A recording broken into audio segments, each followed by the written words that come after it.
Welcome to episode 3 of Sussex Sport Weekly. I'm Matt Pole, standing in for Mark Dunford, and this week I'm joined by football writers Derren Howard and Frankie Elliott, as well as the editor and co-host of the Football in Question podcast, Ashley Adamson-Edwards.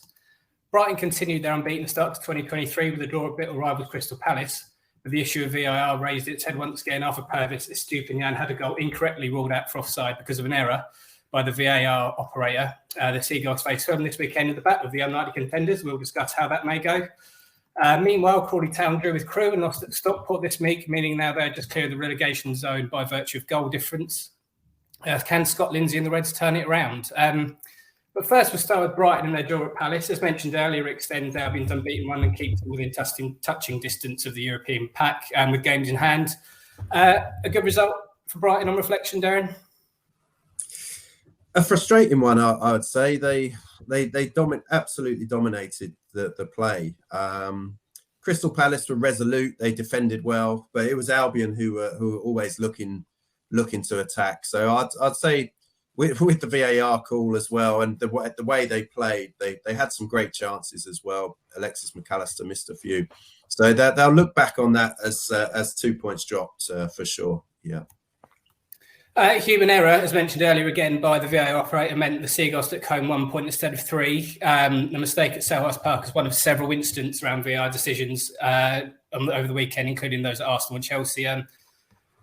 It's kind of got an old hat, but has VAR improved the game in any way, shape or form, Frankie? Well, I mean, the major issues from this weekend, I feel, have caused a lot of uproar because the human error thing is what referees were doing anyway. So bringing in VAR and having human error again sort of means it's a dog chasing its own tail. It means that you haven't actually helped the game at all because it's human error on human error. So I feel in situations like this weekend where we saw Brighton and Arsenal drop 2 points because of those goals going in and being disallowed. I know you can say goals change games, but almost you should look at it from a situation of, if we're going to have human error in VAR, maybe there should be some looking at, well, should points be given after the game after to change the result? Because it feels like unless you eradicate it completely, which I don't think they're ever going to do with VAR, because it has become an important tool in such big decisions with offsides and things like that. But in regards to what's happened over the weekend, it almost feels like apologies aren't good enough because, especially when we consider us with Espinito's goal being disallowed, that's just someone not doing their job correctly. Not drawing the lines from the correct space is just not good enough. And therefore, an apology is not sufficient enough. The 2 points that Brighton dropped probably was what they should be given. Well, it's ironic, really, that VAR could potentially be football's most clear and obvious error. But how do we solve a problem like VAR? Ashley, would you continue with VAR, or what amendments would you make, or would you just get rid of it altogether? I'd absolutely continue with VAR because, I mean, let's be honest, we don't really want the uncertainty that we used to have in football, all those iconic goals that were just kind of chalked off, or those goals that were given when realistically they never should before. I think something I said earlier this week, though, was that we almost need a VAR for VAR, as in someone to review the reviewer, and it is strange. There was a point brought up as well that I thought of. It's the fact that the people on VAR are often referees who are retired from officiating the matches, and it's almost as much as they are the professionals who have worked in the game for years to come. Maybe that job needs a new look at things realistically. Without a doubt, football needs VAR. It's the right progression with the technology and the officiating.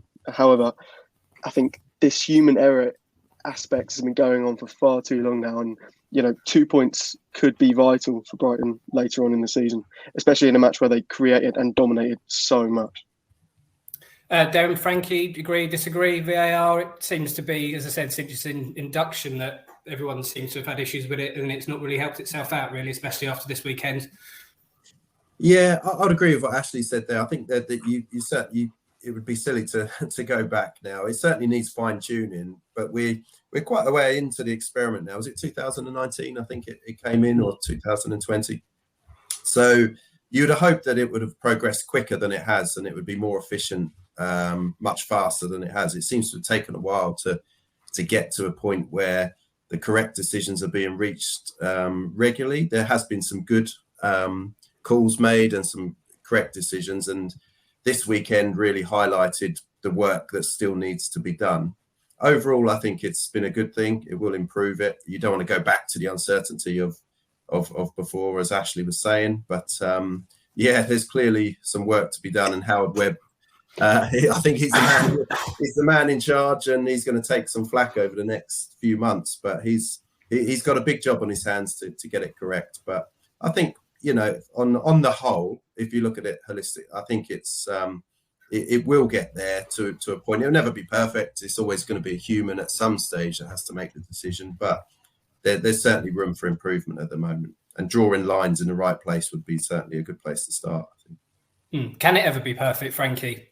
Things like this, VAR. Well, I mean, there's a lot of these decisions that, I mean, the main thing is there is a slight beauty in the fact that the main things that football fans do enjoy doing is debating and arguing, and that will always be there, especially with sort of penalty decisions. There's never a yes or no answer to those sort of things. So, in respect to will it ever be perfect? No, I don't think that's a bad thing. I think football fans do enjoy, as much as they don't want their teams to lose games, the moaning aspect of football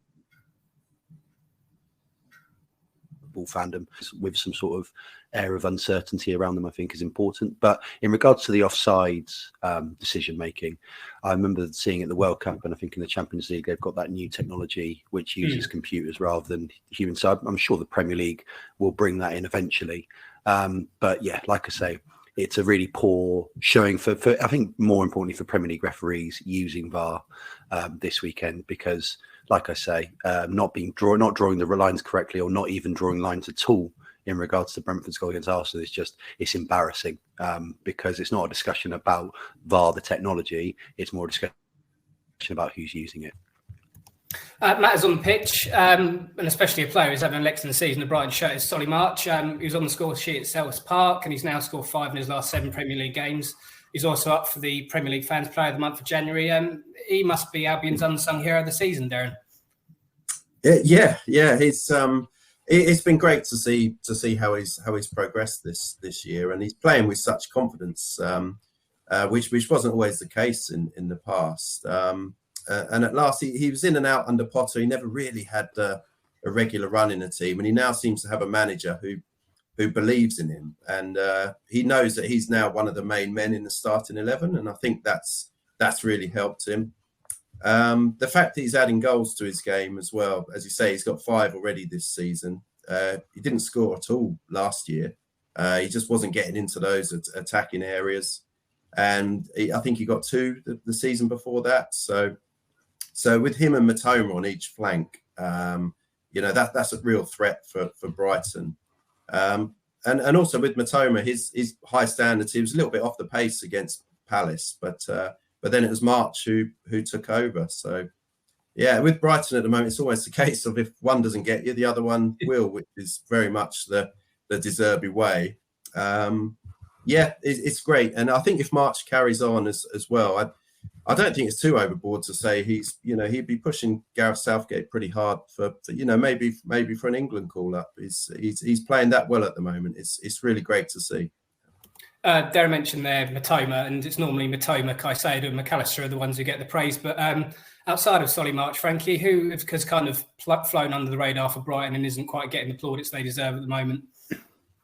Well, I'm sure he's getting the plaudits he deserves, but Espen Newton at left back has been a phenomenal find, considering he was brought in as a replacement to Cucurella over the summer. He was obviously a major signing from that summer window for Chelsea for such a big price tag. He's come in sort of very unknown, with big shoes to fill. I know Cucurella's not done so well at Chelsea so far, but he was Brighton's player of the season last year, so he had big boots to fill in that sense. And he's been excellent. He's really grown into the role, I think, both defensively and going forward. He's a big asset to Brighton. Another assist on Saturday for Solly March's goal, and has slotted in well, and I think is flourishing under a very attack-minded De Zerbi coach. Looking ahead to this week, Brighton take on Fulham on Saturday in the battle of 6th v 7th. It's very much a game between two sides who've kind of upset the apple cart this season. Is there a clear favourite going into this game, do you think, Ashley? Absolutely not. Obviously, I had that season, I think that result earlier on this season, I think Fulham beat Brighton in the end. And then, I think you couldn't really take these two sides apart at the moment. They're level on points in the Premier League. They both have a huge chance to prove themselves. I would back Brighton in this sense, though. I just think at the moment with their run and form, although Fulham have been doing as well, you see, I can't even make up in my own mind. I think it's going to win. So I think that speaks volume in the fact that there's definitely not a clear winner going into this one. What should Brighton expect from Fulham, Frankie? A very, very organised defensive unit. I think Marco Silva has well drilled his team this season. I think they've recruited excellently in the summer. Paulinho, the centre defensive mid from Sporting Lisbon, has been a brilliant find. The sort of attacking flair and youthful energy of Andres Pereira has been brilliant going forward. And also the experience going under the radar of Willian. I know he's not much loved by the other two London clubs that he's played for, but he was a high quality, exceptional player. And he's already chipping in with some great goals and some great assists as well. So those additions have helped. Having a fully fit Alexander Mitrovic as well, leading your attacking line. I think when they last came up, he had a few injury problems which kept him out the side or kept him out of form. But coming in after being the record-breaking championship goal scorer last season, fully fit, full of confidence, has helped them no end. But yeah, I watched them against Chelsea recently, where they get a 0-0 draw at Stamford Bridge and then also beat them back at Craven Cottage. Very well organised, have kept sides, from the big six, have kept them to scraps basically when they've played them. I think City had beat them in the last minute with a penalty. So did United as well. Tottenham only scored 1 goal against them. So I think Marco Silva's really built a good, strong midfield unit protecting that back four that's matched everyone in the league so far. So I think coming up against Brighton this weekend, I don't think it'll be a high-scoring affair. Team news-wise, Derren, how are Albion stacked? Danny Welbeck's going to be out. He's still struggling with this sort of calf injury. He came off against Bournemouth in the second half and missed the game against Palace. And I think after Palace was in a press conference afterwards, and De Zerbi thinks probably he'll be out for a couple of weeks. So he'll miss this one, potentially the FA Cup 5th round at Stoke as well, and then maybe look to return for West Ham. So he'll be missing. Levi Colwell, he's still struggling with his quad injury. I think he'll be out. Adam Lallana, he's going to have a late fitness test. I think he's sort of 50-50 at the moment. So it'd be good to have his experience back. And he's probably like the Willian equivalent of Brighton, sort of at the end of their careers, but still capable of, having a good impact when they go. Jacob Moder, he's absent as well. He's hopefully looking to be back towards, maybe towards the end of this month, early next month, which would be a huge boost. He had a terrible sort of ACL injury and is still working his way back. But yeah, on the plus side, Adam Webster, he played well at Crystal Palace. Actually, he came back into the team and performed quite well against Mateta, who's a big sort of physical presence. So he went through that. And Evan Ferguson, he's fit again after his knee problem. He came on for the last 20 minutes or so at Palace. So yeah, I think Ferguson may start, actually. He may be with Welbeck injured. Dennis Undav has played the last two matches, started. But I think Evan Ferguson may come in for this one. Moving away from Brighton and looking at Crawley, as mentioned at the start of the podcast, they drew with Crewe and lost at Stockport. The defeat at Stockport means Crawley Town still haven't won in the league away from home this season. Just why have Crawley found it so difficult to win on the road, Ashley? I think they've struggled with. It's that start of the season that really, I think, kind of gave them bruises, as Scott Lindsay has put it recently, and how, if they do go a goal behind, they don't really have it in them at the moment to pull it back, go at teams and really motivate themselves. You do expect a team to perform better at home, and they have done this season. But yeah, as you said, away from home, Crawley have been shocking this season. However, I don't see that really changing going forward. Obviously, as you said earlier, I think 9 goals separates them from being in a relegation at the moment, and it is quite worrying. However, considering the amount of managers they've had this season, I don't think they could be in better hands right now. I do believe in Lindsay. You mentioned it there that Crawley are only above the relegation zone on goal difference, although they do have 3 games in hand over Hartlepool United, who are below them. Derren and Frankie, at this stage, when you're that far down the bottom, would you rather have 3 games in hand, or would you rather be clear of the relegation zone? Oh yeah, I think any manager would want the points on the board when you're scrapping, and he doesn't really trust his side yet at the moment. So if you know that the foundation of your team is functioning well, then maybe you'd want those games in hand. But I think in Lindsay's case, he's still very much a work in progress, and from match to match, he's probably not quite sure what he's going to get. The draw against Crewe, that could be vital come the end of the season. Stockport was a disappointment, obviously, but Leyton Orient, that's going to be very difficult, isn't it? So they've got one of the Brighton lads on loan, I think, Leyton Orient, Ed Turns, who'll be featuring for them. So very difficult to see how they'll pick up anything there. But if they can, it could, if they can sneak a point or something, that could really be the catalyst for their recovery. Frankie, you mentioned in an earlier podcast you're a Bristol Rovers fan, and I'm sure the Pirates have been in that position that Crawley have been down the bottom. And as a supporter, what's it like when your team is hovering above the relegation zone? It's incredibly stressful. Of course, you're watching your side week in, week out, not picking up points. It's in fact when you say about the positives that you've got games in hand. You're not winning games anyway, so it doesn't matter how many games you have left in the season. But like I say, I think the most important thing around this time for the crunch games come in the sort of March, April time is you're looking for good performances, really. Sometimes the results don't come, and that's what you're there for. It's a results-based business. But when it gets to real pressure crunch time where the 3 points are important, you need those performances there and a good signs there for when it's most important. So I think that's the sign you're looking for more than anything. Last week, the Reds announced that they'd signed Jed Brown, who I think is the brother of Simon co-founder Toby Brown. Is that right, Ashley? I'm old. I don't know these types of things. Just nod if that's correct. Yes, it's absolutely right. I think we all showed our age last week when asked about how much a big deal the signing was. Ashley, can you give us an insight into what the signing will mean for Crawley? I know that he's signed in a developmental contract, so he probably won't be anywhere near the first team. But what does that signing bring to Crawley?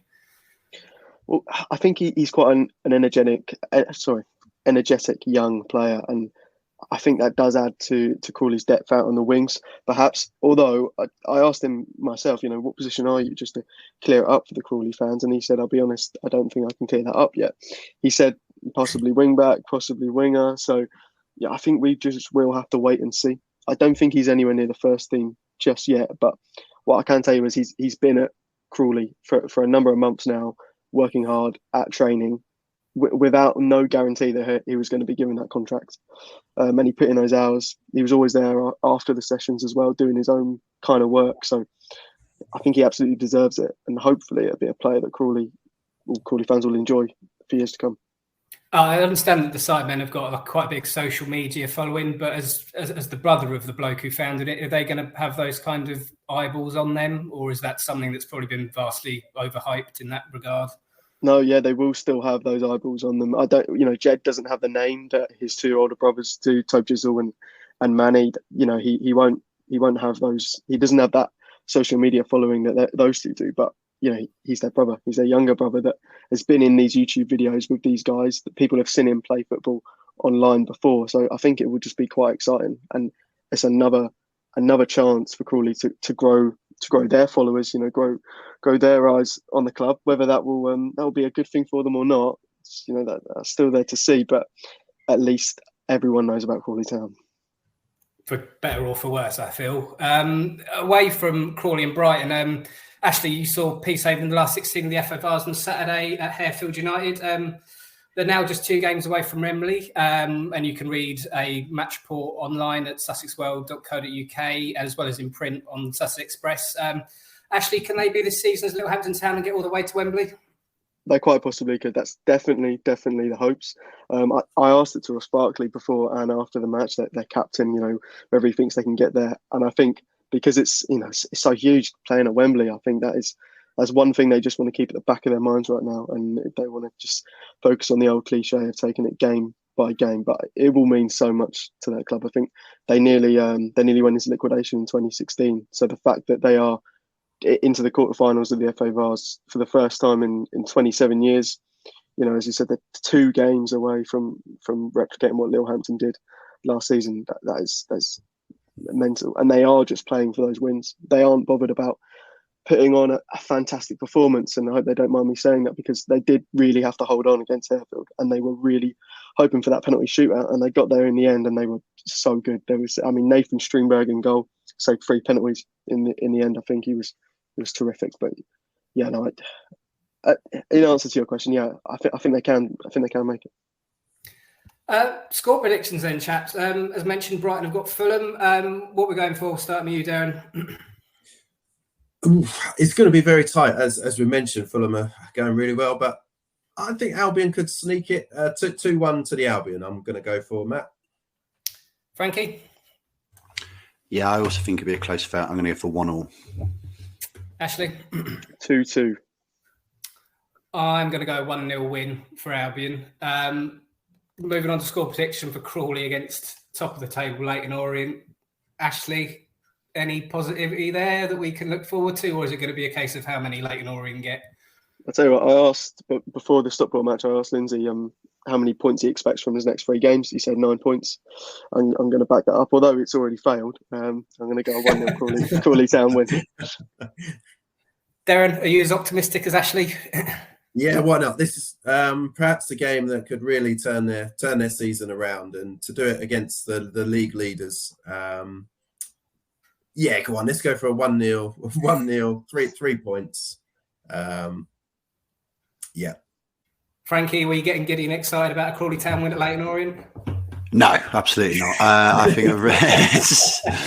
think a routine performance from Leyton Orient. I think that'll be a 2-0 win. Unfortunately, I will have to agree with you there and think I can see nothing but a Leyton Orient win. But Crawley did beat playoff chasing Salford earlier on in Lindsay, so you never know. Anything can happen. Ashley, thank you very much for joining us today. Where can we find you on the Football in Question podcast? The Football in Question on YouTube, TFQ podcast on TikTok, TFQ podcast on Instagram. Yeah, just find us on YouTube. We've got plenty of links. Thank you. Brilliant. Well, thank you very much, chaps, for chatting today. And we'll see you all next week.